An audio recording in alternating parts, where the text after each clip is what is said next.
understand that the Maroons, your people, have got a significantly different history than the rest of Jamaica. Yes. Tell me a little bit about that. Where does that come from? First of all, that our foreparents had gotten their freedom before most of the other slaves that were on the plantations in Jamaica, in that they had taken it upon themselves to liberate themselves from the plantation. And they live in the mountains, and they fought against the British. Well, they fought against the Spaniards, but most of the fighting was against the British. Since there wasn't any gold around, any precious mineral, then their next best bet was agriculture, and sugarcane would have flourished. So because of that, they began to import more slaves.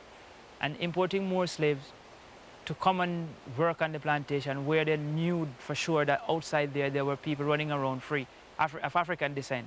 Yes. And they were constantly invading these plantations. They would go there to make off with other slaves that they want to join up with them and fight in the mountains against the British. And they will go there and take off, you know, with the women that they want to come and live with them as well. So, and they also set up like a network of spies on the plantation, you know, slaves that would feed them with information. Whenever they were under, you know, imminent attack and things like that, they will get that information firsthand. And also, there were plantations that were close enough to the mountains where our ancestors would have been fighting. And these plantation owners were more or less siding with the Maroons. Not to say that they would does that openly or go out to fight with them, but they would not assist the soldiers, the British soldiers, in a manner that the soldiers thought was befitting to them, because being so close to the Maroons, their plantation could be overrun at any time. So how do the Maroons relate to the rest of Jamaica today? If I were a Maroon woman, would I be focused on marrying a Maroon man so that I would have Maroon children and continue the line, or? I don't think that is necessarily so at this point in time.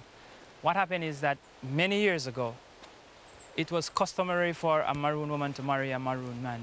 It was not, the communities were that close, meaning to say you don't marry outside of the community so easily, because marriage were basically pre-arranged. I see.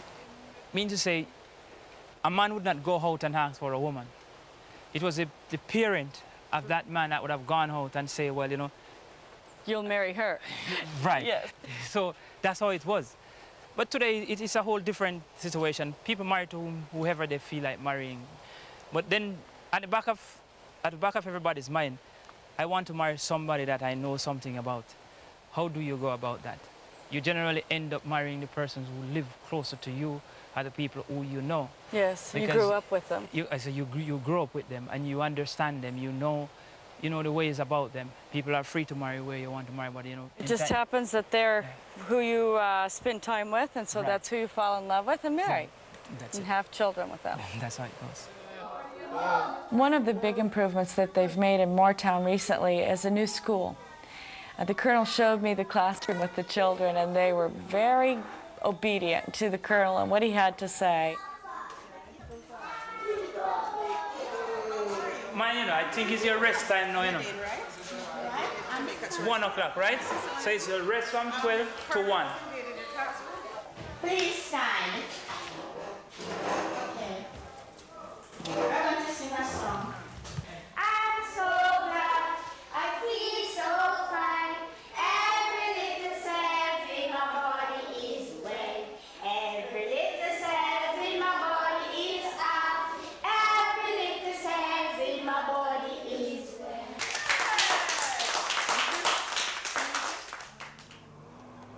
The respect the children showed the Colonel made me realize the Maroons have a life that respects traditional ways. Because the Maroons had not accepted slavery the way others had, their culture still flourished to the benefit of all Jamaicans.